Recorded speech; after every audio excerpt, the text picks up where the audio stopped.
Good morning all of you. मैं के यादव आप सभी लोग का रोशन एकेडमी में स्वागत करता हूं। और आइए आज हम लोग अपना प्रैक्टिस सेट 37 लेके आए हैं। 37वां प्रैक्टिस सेट है और हम कहेंगे कि ये हमारी लास्ट डिजीज है हमारे होम साइंस के अकॉर्डिंग। तो हम कहेंगे ये लास्ट डिजीज जो हमारी है इसका नाम क्या है। हम लोग कहेंगे देखिए पाचन संबंधित रोग में आहार मीन्स हम कहेंगे कि डाइजेस्टिव सिस्टम हमारी बीमारी है। मीन्स पाचन संबंधित कौन कौन से रोग होते हैं उन रोगों के बारे में हम लोग क्या करेंगे अभी अच्छे से जानेंगे कि ये पाचन संबंधी कौन कौन सा रोग होता है। जैसे आपको मालूम है कि अल्सर रोग होता है और हम कहेंगे कब्ज रोग होता है, फिर हम लोग कहेंगे अपच रोग भी होता है, हम फिर कहेंगे डायरिया भी होता है। तो इस तरीके से पाचन संबंधित हमारे मिलता है पेप्टिक अल्सर मिलेगा, इसके बाद हम कहेंगे कब्ज मिलेगा, कॉन्स्टिपेशन मिलेगा, इसके बाद हम कहेंगे डायरिया अतिसार मिलेगा, इसके बाद हमें अपच मिलेगा, डिस्पेसिया। तो इस तरीके से हम लोग कहेंगे कि पाचन संबंधित जो भी हमारे यहाँ पर बीमारी है उस बीमारी संबंधित तमाम हमारे यहाँ पर क्वेश्चन है। Like that her practice set के अकॉर्डिंग यहाँ पर भी आपको 40 क्वेश्चन ही मिलेगा, 40 क्वेश्चन ही मिलेगा। इस 40 क्वेश्चनों में आप देखेंगे कि आपके सभी जो समस्याएं हैं पाचन संबंधित बीमारी से वो सभी क्वेश्चन सॉल्व हो जाएंगे। मीन्स हम कहेंगे इससे ज्यादा आप क्वेश्चन बन नहीं सकते। मीन्स जो भी क्वेश्चन होगा वो सभी क्वेश्चन आपका यही मिल जाएगा।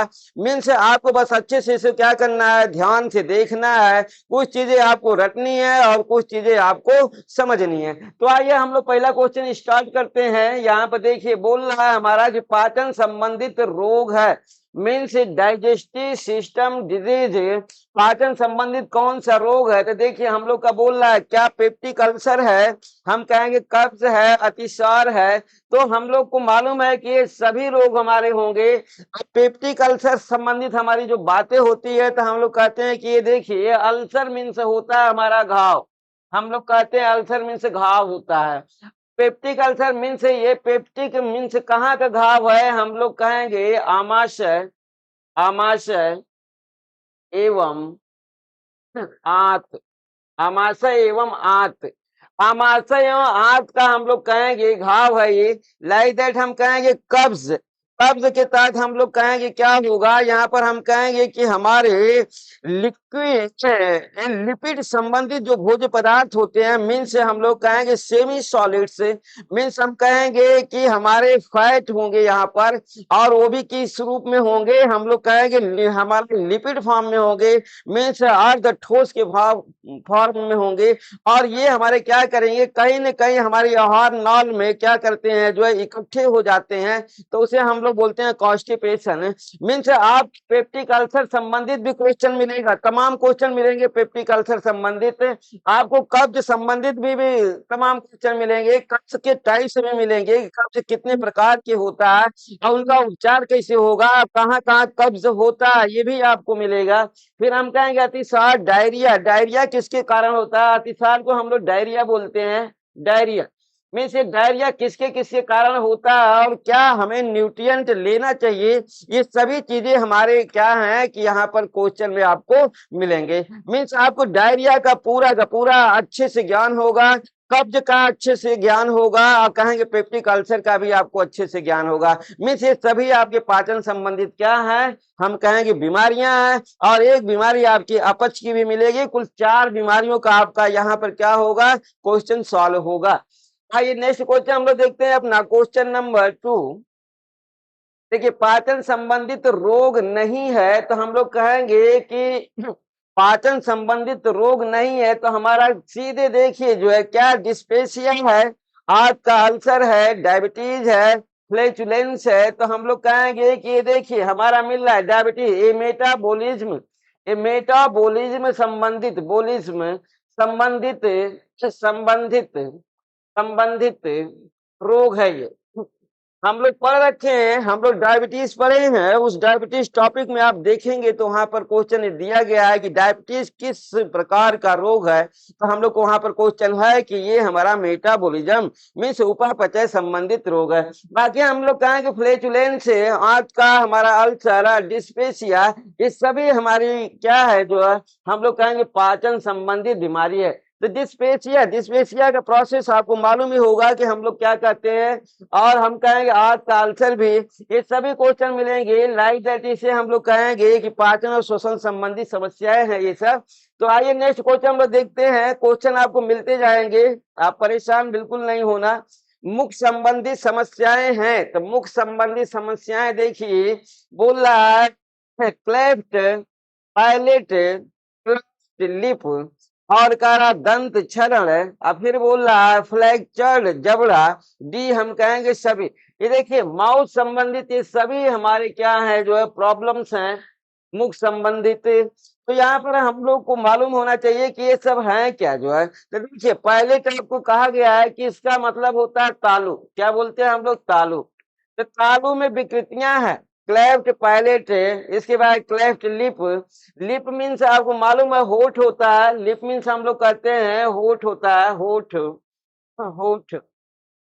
तो देखिए मुख संबंधित हमारा जो प्रोसेस होता है, मुख की प्रक्रिया हमारी तालु और होठों को मिलाकर के बनाई जाती है। तो इन दोनों में क्या है गया जो है हम लोग क्लेफ्ट और क्लेफ्ट लिप्ट मीन्स ये है हमारा क्या हो गया विकृतियां आ गई। दंत क्षरण मीन्स हम कहेंगे डेंटल डीके, इसी को हम लोग बोलते हैं डेंटल डेंटल डीके।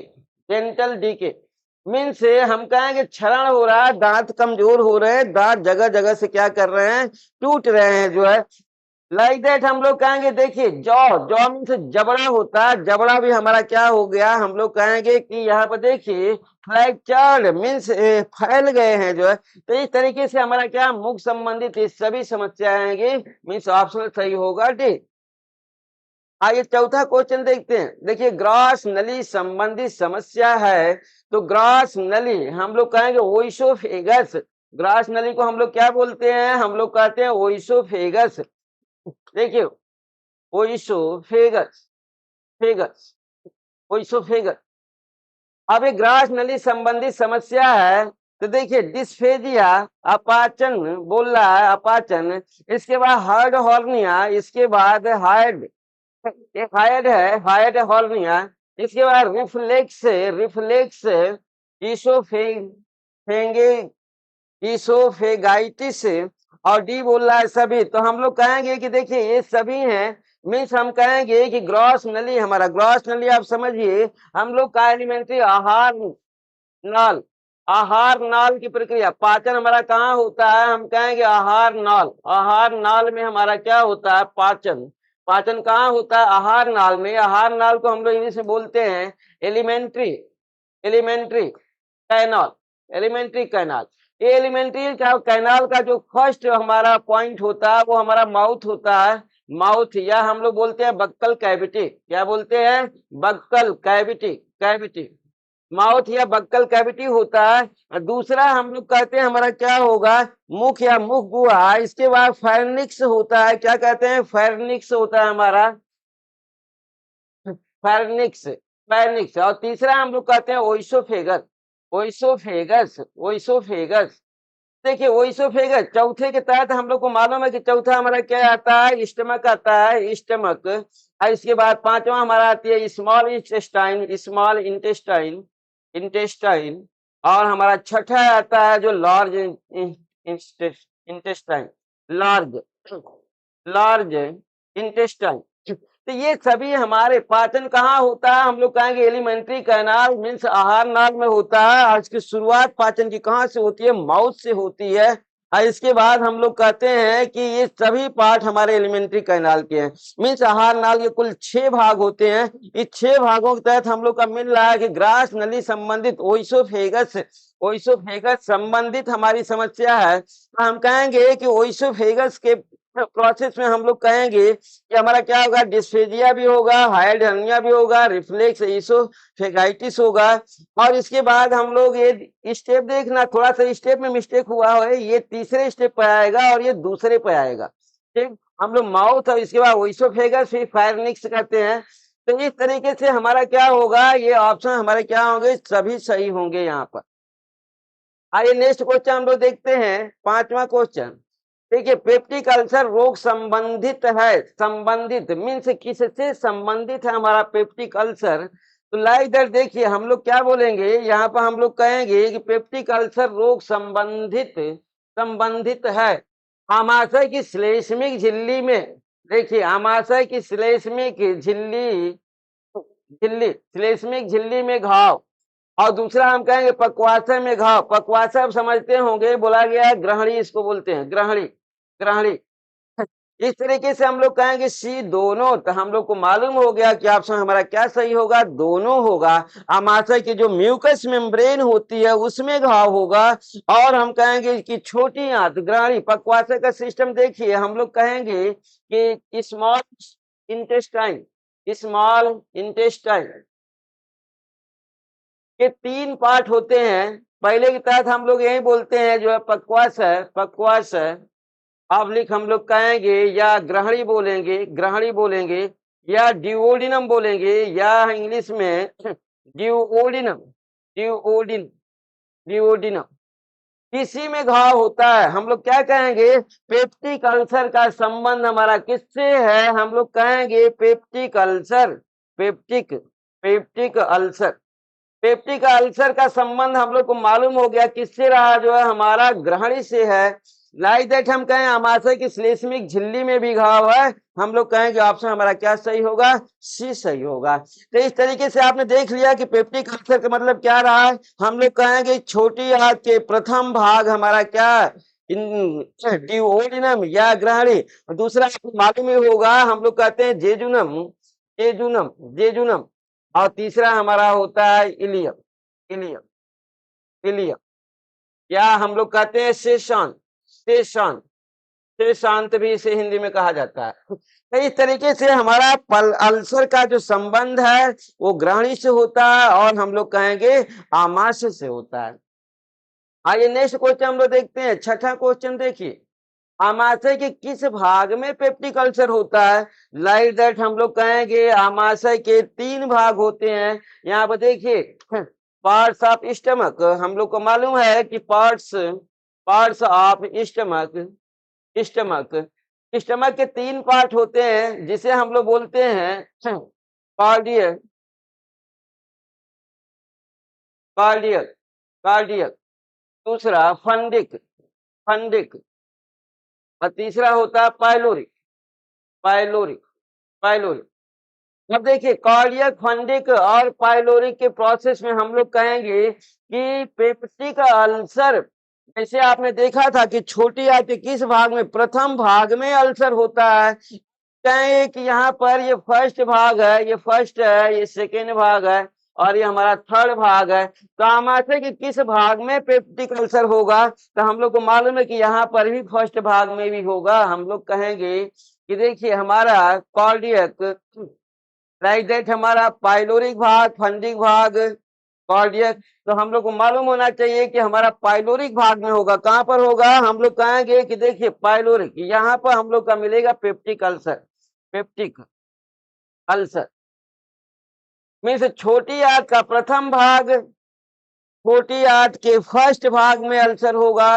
और हम कहेंगे आमाशय के थर्ड भाग में अल्सर होगा। तो इस तरीके से आपको याद रखना होगा कि आमाशय का तीसरे भाग में अल्सर, और हम कहेंगे कि ग्रहण छोटी आंत के पहले भाग में अल्सर होता है। तो इस तरीके से हम लोग का ऑप्शन क्या सही हुआ, पाइलोरिक भाग जो है, क्या कहेंगे, पाइलोरिक भाग।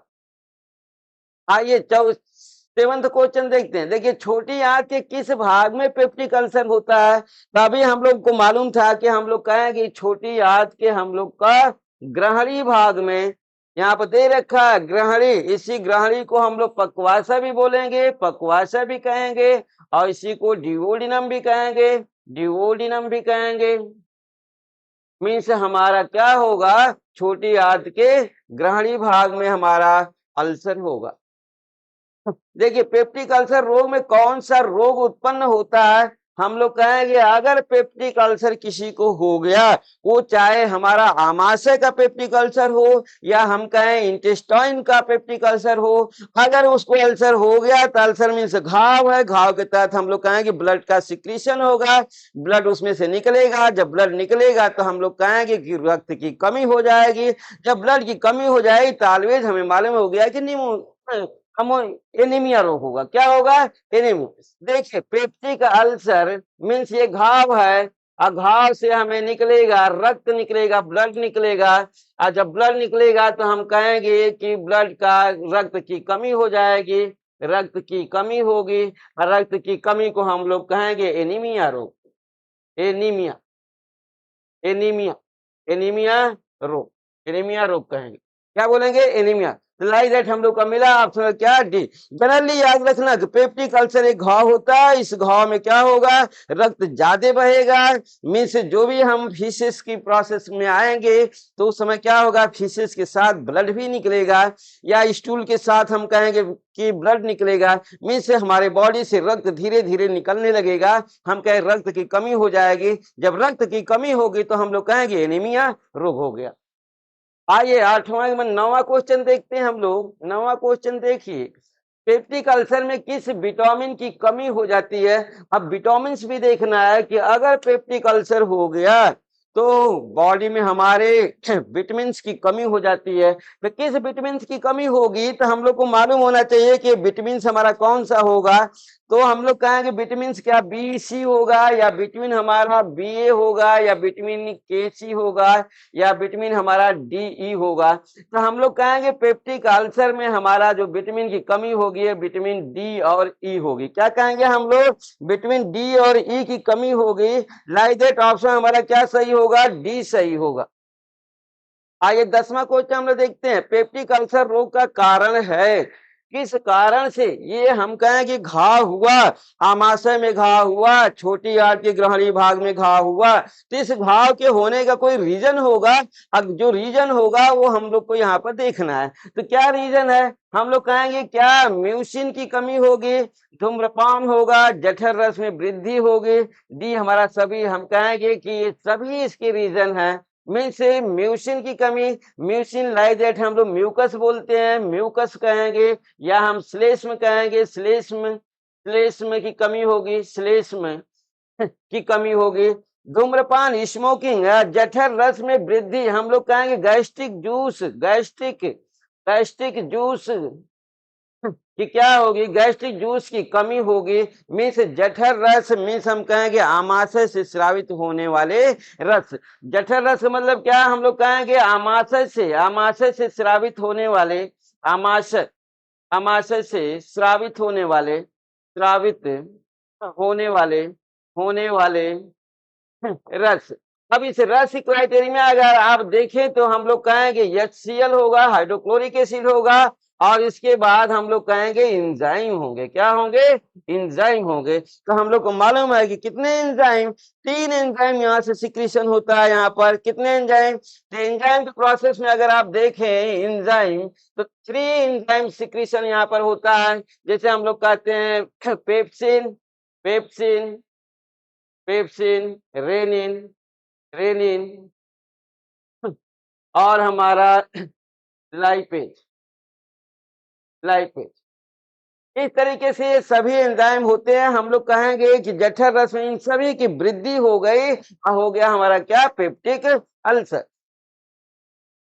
देखिए पेप्टिक अल्सर रोग के कारक हैं, फैक्टर कौन कौन से फैक्टर हैं, या हम कहेंगे जो अभी हम लोग ने क्वेश्चन देखा वही क्वेश्चन हमारा दोबारा है, लेकिन यहाँ पर ऑप्शनल क्या है जो है डिफरेंस है। मीन्स हम कहेंगे पेप्टिक अल्सर के कारक हैं। तो देखिए हाइड्रोक्लोरिक एसिड है, blood group O, like that हम कहें कि जो व्यक्ति ब्लड ग्रुप ए का होता है उसको ज्यादातर क्या होता है? पेप्टिक अल्सर होता है। इसी तरीके से हम लोग का अभी क्वेश्चन मिला था ने इसके पहले वाले पेपर में, जहां पर हम लोग को कार्डियोवास्कुलर डिजीज था, हृदय संबंधी बीमारी थी, वहां पर हमने देखा होगा कि एथ्रोसिक्स बीमारी जो है हमारा, एथ्रोसिक्स बीमारी सबसे ज्यादा किस व्यक्ति को होती है? किस ब्लड वर्ग वाले व्यक्ति को होती है? तो ए बी था।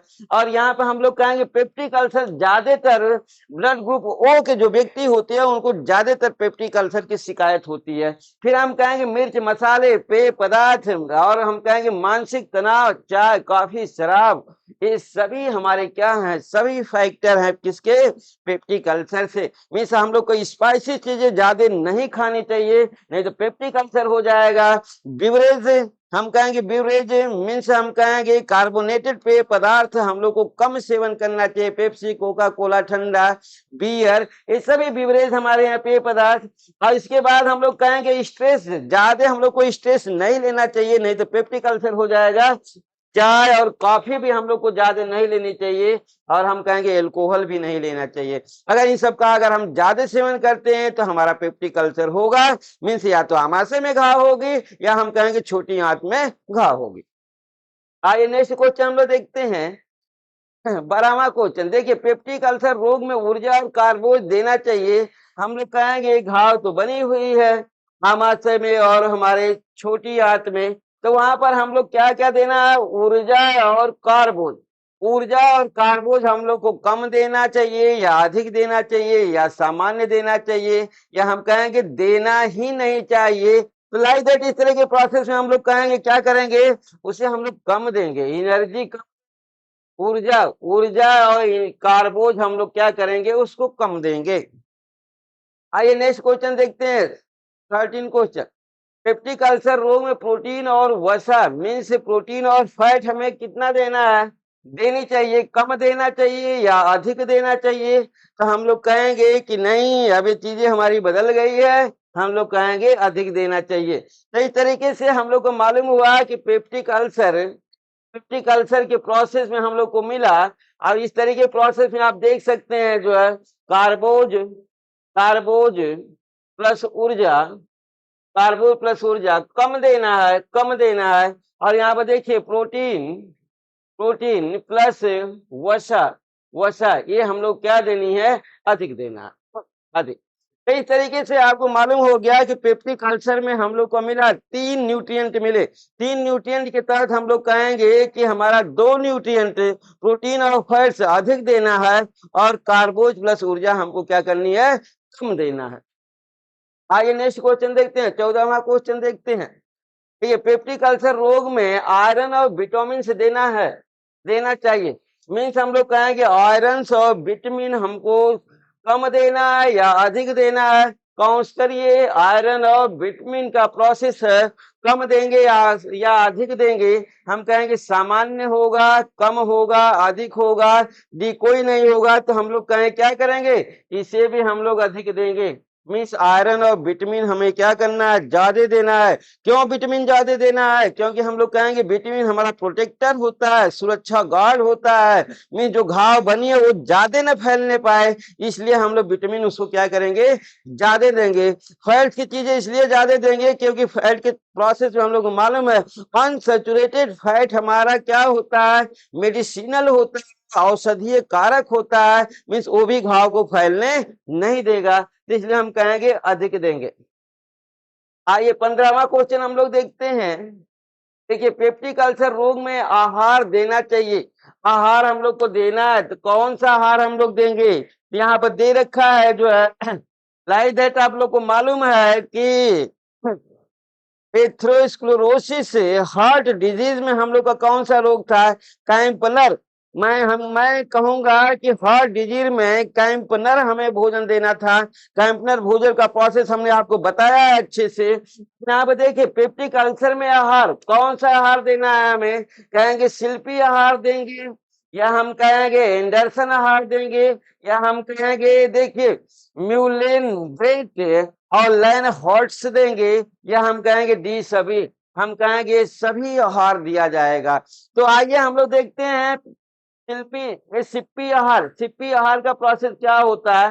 तो हम लोग कहेंगे कि दूध होता है, प्लस हम लोग कहेंगे मलाई होती है, क्रीम होती है, मलाई आप लिख कहेंगे क्रीम देंगे, क्रीम होगा, प्लस अंडा होगा, अंडा। इनका सम्मिश्रण, इनका हमारा सम्मिश्रण ही हमारा क्या होगा, सम्मिश्रण हमारा बोला जाएगा शिल्पी डाइट। क्या बोलते हैं, शिल्पी डाइट। ये देखिए हमारे शिल्पी डाइट। एंडरसन के तहत भी हम लोग आते हैं, तो एंडरसन के तहत भी हम लोग का क्या होगा, लगभग यही चीजें होगी। ये क्वेश्चन आपको अभी मिलेगा और वहां पर हम आपको दिखाएंगे कि शिल्पी डाइट क्या है एंडरसन डाइट क्या है, म्यूलेन ग्रेट क्या है, इसके बाद लैन हॉर्टस क्या है, ये सभी आहार आपको क्वेश्चन में आगे मिलेगा। तो आप क्वेश्चन देखते हैं अपना 16 क्वेश्चन। देखिए हम लोग का मिला शिल्पी आहार मिश्रण है, मीन्स किसका मिश्रण है, अभी हमने आपको बताया कि यहाँ पर दूध होगा और क्रीम होगा, दूध होगा, अंडा होगा, मांस होगी, मछली होगा, डी हमारा सभी। तो देखिए यहाँ मिस्टेकिंग प्रक्रिया है, हम कहेंगे दूध अंडा क्रीम, मीन्स ये दोनों होगा, मीन्स हम कहेंगे ए और बी दोनों प्रक्रिया हमारी सही है, दूध और क्रीम होगा और दूध और अंडा होगा, दोनों में से एक ही आपको रहेगा। इसके तहत आप क्या करेंगे, याद कर लेंगे, या तो दूध और क्रीम आपको ऑप्शनल में मिलेगा, या आपको मिलेगा दूध और अंडा, या तीनों मिल जाएगा, दूध क्रीम और अंडा, ये तीनों का हमारा मिश्रण, इन तीनों का मिश्रण हमारा क्या बोला जाएगा, शिल्पी डाइट होती है, शिल्पी डाइट। आइए 17वां देखिए, एंडरसन आहार मिश्रण है, मिला है आपको एंडरसन। अब अच्छे से समझ लीजिए कि एंडरसन डाइट क्या है। तो देखिए एंडरसन डाइट में हम कहेंगे चावल, गेहूं, मक्का, दूध, क्रीम, डेक्सट्रोज, डेक्सट्रोज और जिलेटिन, ये हमारा जिलेटिन, फिर हम कहेंगे सी हमारा दोनों होगा, डी कह रहा है कोई नहीं, तो हम लोग क्या कहेंगे यहाँ पर, यहाँ पर देखिए हम लोग कहेंगे चावल, गेहूं, लाइक दैट, यहाँ पर एंडरसन में मक्का नहीं होता, ये नहीं होता। बाकी हम लोग कहेंगे कि इसमें अगर हम देखें तो चावल भी आएगा, चावल भी आएगा और गेहूं भी आएगा, चावल गेहूं इसमें हमारा आएगा। Means Anderson diet, Anderson diet में दूध होगा, क्रीम होगा, डेक्सट्रोज, डेक्सट्रोज आपको मालूम है, डेक्सट्रोज शर्करा होती है, जिलेटिन प्रोटीन होता है, ये हमारा जिलेटिन, ये हम कहेंगे प्रोटीन होती है, प्रोटीन है, और हम कहेंगे कि ये हमारी शर्करा है, शर्करा है, और हम कहेंगे चावल और गेहूं, ये सबका सम्मिश्रण हमारा क्या होगा, लाइजेट, हम लोग क्या कहेंगे, ऑप्शन हमारा बी सही होगा। तो इस तरीके से आपने शिप्पी डाइट समझ गए होंगे, आप एंडरसन डाइट भी समझ गए होंगे। और आइए नेक्स्ट हम लोग डाइट देखते हैं इस तरीके का। देखिए यहाँ पर म्यूलेन ग्रेट आहार मिश्रण है, अभी हमने बताया था कि म्यूलेन ग्रेट आहार मिश्रण है, किसका है, हम लोग कहेंगे मांस है, मछली है, दूध है, अंडा है, या हम कहेंगे बी गेहूं, चावल, दाल है, या सी हमारा गेहूं, मांस है, हम कहेंगे डी हमारा सभी है। तो हम लोग क्या कहेंगे यहाँ पर, देखिए गेहूं, चावल, दाल, म्यूलेन ग्रेड का प्रोसेस हमारा किससे मिलेगा, ऑप्शनल बी से मिलेगा, किससे मिलेगा, म्यूलेन ग्रेट, मीन से हम कहें गेहूं, चावल और दाल होगा। आइए नेक्स्ट क्वेश्चन हम लोग देखते हैं अपना 19वां क्वेश्चन।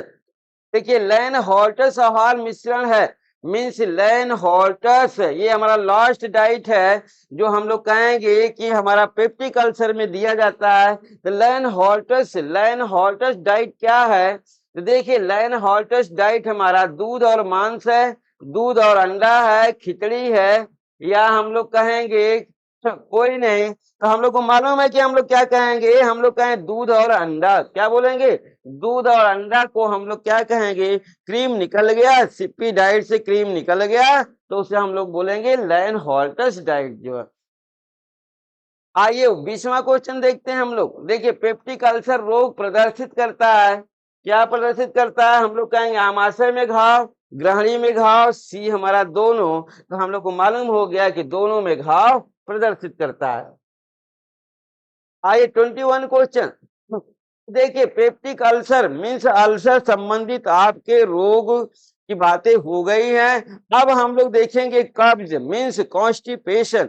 यहाँ देखिए कब्ज का प्रोसेस में भी जो अच्छे से कितने प्रकार का कब्ज होता है, वो सभी संबंधित जितने टाइप्स के कब्ज हैं, सभी टाइप्स के कब्ज पर आपको क्वेश्चन मिलेगा। और वो कब्ज कहाँ कहाँ होता है ये भी हम लोग देखेंगे। तो आइए देखते हैं, कॉन्स्टिपेशन रोग अंग से संबंधित है, हम लोग कहेंगे छोटी आंत से संबंधित है, बड़ी आंत से संबंधित है, कोलन भाग से संबंधित है, डी बोलना बी और सी। तो हम लोग कहेंगे कि कॉन्स्टिपेशन हमारा बी और सी बड़ी आंत और कोलन भाग से संबंधित है। हम लोग क्या कहेंगे, ऑप्शन मिला हमको बी और सी। तो इस तरीके से देखिए हम लोग को मालूम है कि बड़ी आंत जो लार्ज इंटेस्टाइन है, intestine, large intestine, intestine, large intestine. इसके भी 3 पार्ट होते हैं, 3 भाग होते हैं। पहला हम लोग कहते हैं colon, colon, colon, rectum, colon, caecum, caecum, और तीसरा हमारा रेक्टम, रेक्टम। इसे हम लोग मलाशय बोलते हैं, मलाशय, मलाशय। तो देखिए 3 भाग है हमारा, कोलन, सीकम और रेक्टम। फर्स्ट पार्ट हमारा कोलन का होता है फर्स्ट, सेकंड हमारा सीकम का होता है, और थर्ड हमारा को रेक्टम का होता है। तो यहाँ पर हम कहेंगे कि हमारा बड़ी आंत में होगा। अब बड़ी आंत के भी किस भाग से संबंधित है? कोलन से। बड़ी आंत के ये कोलन भाग ही हमारा क्या है? कब्ज का कारण है। जैसे आपने देखा था कि अल्सर हमारा छोटी आंत के फर्स्ट भाग से संबंधित है, उसी तरीके से हम लोग कहेंगे कि हमारा कॉन्स्टिपेशन भी जो है क्या बड़ी आंत के फर्स्ट भाग से संबंधित है। मीन्स कब्ज बड़ी आंत के फर्स्ट भाग कोलन में होता है। तो इस तरीके से ऑप्शन हमारा सही हुआ बी और सी। देखिए कब्ज रोग का कारण होता है, मीन्स कॉन्स्टिपेशन के क्या कारण हो सकते हैं? हम कहेंगे आंत की मांसपेशियों के संकुचन या प्रसरण में कमी आ जाती है, मीन्स सिस्टोल, सिस्टोलिक, और यहाँ पर प्रसरण हम कहेंगे डायस्टोल, डायस्टोल। एक्टिविटी, एक्टिविटी,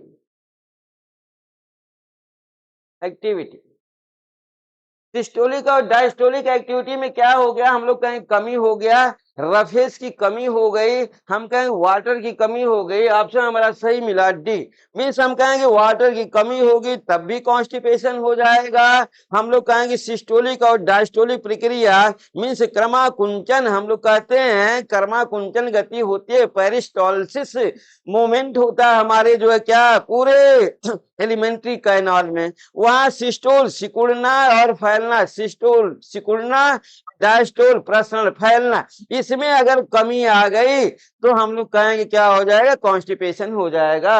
अब वो भी हमारा आंत की मांसपेशी, आंत के कौन सी आंत? हम लोग कहेंगे बड़ी आंत के कोलन भाग में। हम लोग कहेंगे क्या? बड़ी आंत के, बड़ी आंत, बड़ी आंत के कोलन भाग में, कोलन, कोलन भाग में, भाग में systole, systolic activity and diastolic activity, diastolic activity में कमी, इन दोनों में क्या हो गई? कमी हो गई या हो गया कॉन्स्टिपेशन। फिर हम कहेंगे रफेज, रफेज हमारा इसके व्यंजन होता है। रफेज मीन्स हम कहेंगे रेशेदार पदार्थ, मीन्स हमारा क्या होगा? रेशेदार भोज्य पदार्थ की कमी हो गई तो भी क्या होगा? कॉन्स्टिपेशन हो जाएगा, क्योंकि रफेज हमारे आहार नाल को साफ करते हैं। रफेज हम कहेंगे, रफेज आहार नाल की सफाई करते हैं, आहार नाल की सफाई करते हैं, सफाई करते हैं, सफाई करते हैं। अगर इनकी कमी हो गई तो भी हो जाएगा कब्ज। आइए नेक्स्ट क्वेश्चन देखते हैं हम लोग। देखिए कब्ज का हमारा एटॉनिक कब्ज संबंधित है, मीन्स हम लोग कहेंगे कब्ज हमारा कई प्रकार का होता है। कब्ज कितने प्रकार का होता है? हम लोग कहेंगे कब्ज 3 प्रकार का होता है। और सबसे पहला जो कब्ज होता है वो एटॉनिक ही होता है। देखिए एटॉनिक कब्ज संबंधित है, मीन्स इस एटॉनिक कब्ज का संबंध किससे है? हम कहें आंत की मांसपेशियों में लचीलेपन का अभाव, लचीलेपन का, फ्लेक्सिबिलिटी, हम कहेंगे फ्लेक्सिबिलिटी, फ्लेक्सिबिलिटी, फ्लेक्सिबिलिटी की कमी हो गई। हम कहेंगे यहाँ पर के मीन्स पोटेशियम दे रखा है, पोटेशियम, पोटेशियम, पोटेशियम, पोटेशियम के सिस्टम में हम लोग क्या कहेंगे? पोटेशियम की कमी हो गई। अनियमित शौच मीन्स हमारा क्या है? दैनिक दिनचर्या शौच की, इसमें अगर अनियमितता आ गई तो भी कब्ज होगा। मीन्स सुबह और शाम की प्रोसेस में हमें क्या है जो है हमें शौच का प्रोसेस बनाना चाहिए, नहीं तो कब्ज की शिकायत हो जाएगी। मीन्स हम कहेंगे हमारा ऑप्शन सही होता है डी। आइए नेक्स्ट क्वेश्चन हम लोग देखते हैं 24। देखिए अवरोधात्मक कब्ज तो हम लोग को मालूम हुआ है कि ये हमारा क्या है, दूसरा कब्ज है, अवरोधात्मक कब्ज। तो इस तरीके से आपको मिला टाइप 2 कब्ज का दूसरा कब्ज मिला हमारा, अवरोधात्मक कब्ज उत्पन्न होता है। बड़ी आंत के कोलन भाग में, सीकम में, रेक्टम में कोई नहीं। तो हम कहेंगे अवरोधात्मक कब्ज हमारे किससे संबंधित है, तो हम लोग कहेंगे कि देखिए बड़ी आंत का ही हमारा कोलन है, बड़ी आंत का सीकम है और बड़ी आंत का हमारा रेक्टम है। तो हम लोग कहेंगे कि अवरोधात्मक कब्ज हमारा आंत के किस भाग से संबंधित है। पहली बात तो हम लोग को मालूम है कि कब्ज हमारा कोलन भाग से संबंधित होता है। यहाँ पर हमारा अवरोधात्मक कब्ज किससे संबंधित है, इसे हम लोग देख रहे हैं, तो हम लोग कहेंगे बड़ी आंत के कोलन भाग से। किससे, हम लोग कहेंगे बड़ी आंत के कोलन भाग से हमारा अवरोधात्मक जो संबंधित है। 25वां क्वेश्चन देखिए, अवरोधात्मक कब्ज के कारण है, मीन्स ये हमारा अवरोधात्मक कब्ज किसके कारण होता है। हम लोग कहेंगे इसका कारण हमारा देखिए हमने दे रखा है, बैक्टीरिया जीवाणु के द्वारा भी होता है। हम लोग कहेंगे अधिक हम चाय, कॉफी और कोको का अधिक सेवन, अधिक सेवन, अधिक सेवन, अधिक सेवन से होगा। धूम्रपान और शराब के सेवन से होगा। और हम कहेंगे अपर्याप्त विश्राम मीन्स हम कहेंगे ज्यादा वर्क करने से भी होगा। अपर्याप्त विश्राम का मतलब हम कहेंगे अधिक कार्य, अधिक कार्य करने से, अधिक कार्य करने से। मीन्स ये एक नहीं कई फैक्टर है जो है अवरोधात्मक कब्ज मीन्स कोलन में हमारा कब्ज होने के ये सभी फैक्टर हैं। आइए नेक्स्ट क्वेश्चन हम लोग देखते हैं अपना 26 क्वेश्चन। देखिए स्पैस्टिक कब्ज ये हमारा तीसरा कब्ज है। लाइक दैट हम लोग कहेंगे एटॉनिक, अवरोधात्मक, इस तरीके से आपको मिला। हम लोग कहेंगे कि एटॉनिक कब्ज मिला, इसके बाद अवरोधात्मक कब्ज मिला, तीसरा हमारा स्पैस्टिक कब्ज मिला। ये कब्ज संबंधित है बड़ी आंत, आंत की संकुचन या प्रसरण क्षमता में वृद्धि, तंबाकू शराब सेवन, तंबाकू शराब सेवन और हम कहेंगे डी सभी। तो इस तरीके से हम लोग को मालूम है कि इसका संबंध किससे होगा, इसका संबंध सभी से है। बड़ी आंत से भी है, आंत के सिस्टोलिक डायस्टोलिक एक्टिविटी से भी है, तंबाकू और शराब से भी है, मीन्स सभी से है। आइए 27वां क्वेश्चन देखते हैं। देखिए आलसी आंत कब्ज, आलसी आंत कब्ज किसे कहा गया है, तो हम लोग को मालूम है कि कब्ज हमारा 3 प्रकार का, कब्ज कितने प्रकार का, हम लोग कहेंगे कब्ज 3 प्रकार का होता है। कब्ज कब्ज 3 प्रकार का होता है, 3 प्रकार का होता है। और तीनों प्रकार में हम लोग को दे रखा है। यहाँ पर देखिए एटॉनिक, एटॉनिक, इसके बाद हम लोग कहेंगे रेस्ट्रिक्टेड, रेस्ट्रिक्टेड, और तीसरा हम लोग बोलेंगे स्पैस्टिक, स्पैस्टिक। ये 3 हमारा आप कहेंगे आलसी आंत कब्ज। इन तीनों में से ही किसी एक को हम लोग कहेंगे आलसी आंत, मीन्स आंत आलसी हो गई। इस तरीके का कब्ज हम कहेंगे सिस्टोल और डायस्टोल क्या हो गए, हम कहेंगे कि सिस्टोल और डायस्टोल काफी स्लो हो गए, मीन्स कहेंगे एटॉनिक कब्ज। मीन्स एटॉनिक कब्ज को हम लोग आलसी आंत कब्ज के नाम से भी जानते हैं। आइए नेक्स्ट क्वेश्चन हम लोग देखते हैं 28वां क्वेश्चन। देखिए जीभ पर सफेद परत, जीभ पर सफेद परत जमना हमारा लक्षण होता है कब्ज का। आइए कब्ज के हमारे लक्षण है, तो कौन से कब्ज के लक्षण है, परत। देखिए ये सफेद परत जीभ पर हमारे क्या हो जाते हैं, सफेद परत जम जाती है।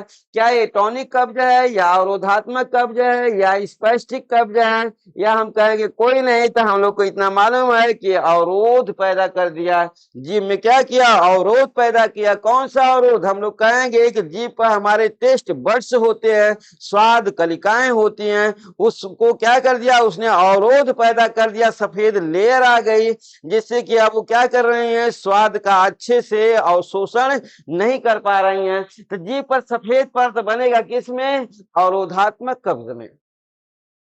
आइए 29 क्वेश्चन देखिए, अगर अगर का सेवन करना चाहिए। अगर अगर देखिए हमारा क्या होता है, हम लोग कहेंगे कि हमारा एलगी भी होती है और हम कहेंगे प्रोटीन भी होती है।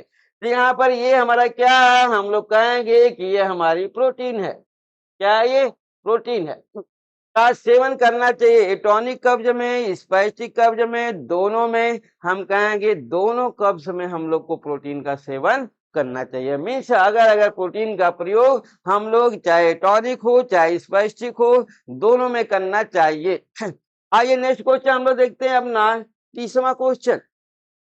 देखिए इसबगोल मीन्स चाइना घास। इसबगोल को हम लोग क्या बोलते हैं? इसबगोल को बोला जाता है चाइना घास।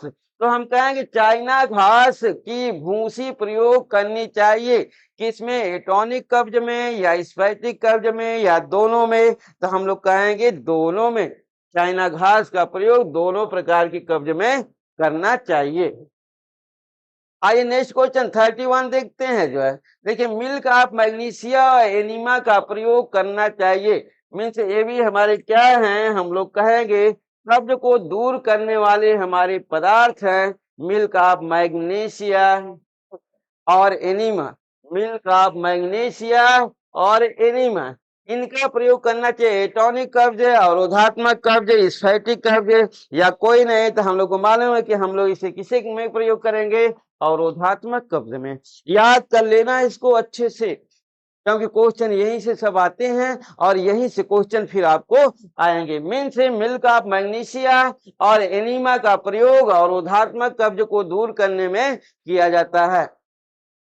देखिए कब्ज रोग में अधिक देना चाहिए। हम लोग क्या अधिक देंगे? अब हम लोग को मालूम है कि यहाँ पर कब्ज अगर हो गया है तो क्या क्या देना है। हम लोग कहेंगे कि यहाँ पर रफेज भी ज्यादा देंगे, पानी ज्यादा देंगे, क्योंकि पानी की कमी से हुआ है, रफेज की कमी से कब्ज हुआ है। विटामिन बी और सी देंगे, वसा देंगे, और हम कहेंगे मिनरल में क्या देंगे? खनिज मिनरल। पोटेशियम देंगे, इसका नाम क्या है? पोटेशियम। पोटेशियम मीन्स पोटेशियम भी देंगे। हम लोग कहेंगे क्या करेंगे? हम लोग इन सभी को देंगे। मीन्स ऑप्शन हमारा क्या सही होगा? डी सही होगा। आइए नेक्स्ट क्वेश्चन हम लोग देखते हैं 33। देखिए डिस्पेप्सिया। डिस्पेप्सिया मीन्स अपच। मीन्स हम लोग कहेंगे कि कॉन्स्टिपेशन बीमारी भी हमारी अब समाप्त हो गई। तो इस तरीके से हम लोग ने पेप्टिक अल्सर का क्वेश्चन देखा, इसके बाद कब्ज का क्वेश्चन देखा।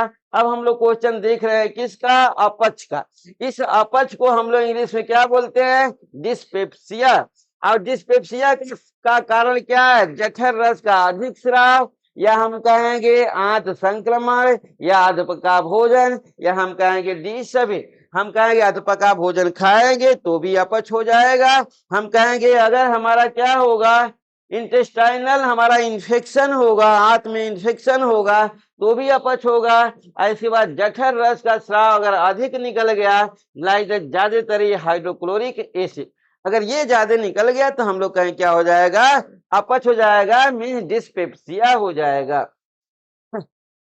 आइए अगला क्वेश्चन देखते हैं। संवेगात्मक तनाव के कारण अपच मीन्स डिस्पेप्सिया कौन सा अपच है?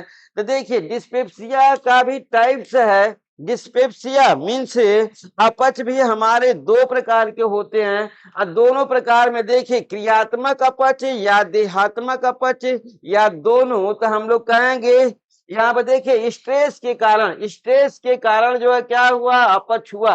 ये अपच हमारा कौन सा अपच होगा? या हम कहेंगे क्रियात्मक या देहात्मक? तो हम लोग क्या बोलेंगे? हम लोग कहेंगे फंक्शनल होगा, क्रियात्मक अपच होगा। क्या होगा? ज्यादा तनाव आप ले लेंगे तो खाना नहीं पचेगा, और उस समय हम लोग कहेंगे अपच हो गया। और कौन सा अपच हो गया? फंक्शनल डिस्पेप्सिया हो गया। 35वां क्वेश्चन देखिए। पेचिस और टाइफाइड के कारण कौन सा अतिसार होता है? ये देखिए डायरिया भी हमने बता रखा है कि डायरिया भी हमारा पाचन संबंधित क्या है? बीमारी है। तो देखिए ये डायरिया मीन्स अतिसार होता है। अतिसार होता है किसके कारण? पेचिस के कारण, और हम कहेंगे टाइफाइड के कारण पेचिश हुआ, पेचिश भी कौन सा पेचिश होगा?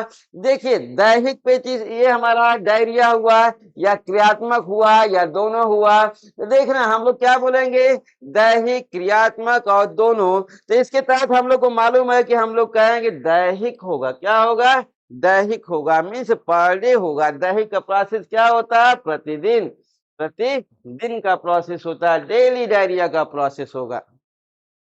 आइए नेक्स्ट क्वेश्चन हम लोग देखते हैं 36। देखिए संवेगात्मक तनाव या नाड़ी संबंधित अधिक क्रिया के कारण अतिसार होता है। कौन सा? अब ये हमारा आ गया स्ट्रेस आ गया, और स्ट्रेस का प्रोसेस हम लोग को मालूम है किससे संबंधित है। हम लोग कहते हैं स्ट्रेस का संबंध ही हमारा क्रियात्मक से है, मीन्स ऑप्शन हमारा सही होगा ए। आइए नेक्स्ट क्वेश्चन हम लोग देखते हैं अपना 37। देखिए अतिसार का कारण होता है दूषित जल, हम कहें इन्फेक्टेड वाटर या पॉल्यूटेड वाटर हमारा होगा। और इसके बाद हम लोग कहेंगे दूषित भोजन होगा, दूषित फल हो गए, बासी भोजन होगा, जीवाणु हो गए, और डी कहेंगे सभी। मीन्स ये सभी हमारे डायरिया के क्या हैं? फैक्टर हैं, कारक हैं। आइए 38 क्वेश्चन हम लोग देखते हैं अपना 38वां क्वेश्चन। डायरिया रोग में किस पोषक तत्व की कमी हो जाती है? मीन्स हम लोग को देखना है कि किस हमारे न्यूट्रिएंट की डायरिया में कमी होती है। तो हम लोग कहेंगे सोडियम और पोटेशियम, विटामिन बी और सी। सी हमारा ऑप्शनल आता है जो है कि दोनों। तो हम लोग क्या कहेंगे यहाँ पर? हमारा ऑप्शनल सही होगा सी। मीन्स इन दोनों अतिसार में पोषक तत्वों की कमी हुई, sodium potassium vitamin B C, means दोनों। आइए 39 क्वेश्चन। देखिए अतिसार रोग में प्रोटीन देना चाहिए, डायरिया में हम लोग प्रोटीन कम देंगे या अधिक देंगे? तो हम लोग क्या कहेंगे, डायरिया अगर हो रहा है तो डायरिया में हम लोग प्रोटीन अधिक देंगे। क्या करेंगे? डायरिया है लूज मोशन, डायरिया को हम लोग अतिसार को क्या कहते हैं? Diarrhoea loose motion, loose motion बोलते हैं, लूज मोशन। तो लूज मोशन में प्रोटीन हमको क्या करना है? कम देना है अधिक देना? हम कहेंगे प्रोटीन अधिक दी जाएगी। तो इस तरीके से हमारा, क्योंकि बॉडी में एनर्जी की कमी हो गई, सेल फॉर्मेशन भी होना जरूरी है। इस तरीके से हम लोग कहेंगे कि अपना ये लास्ट क्वेश्चन देखते हैं।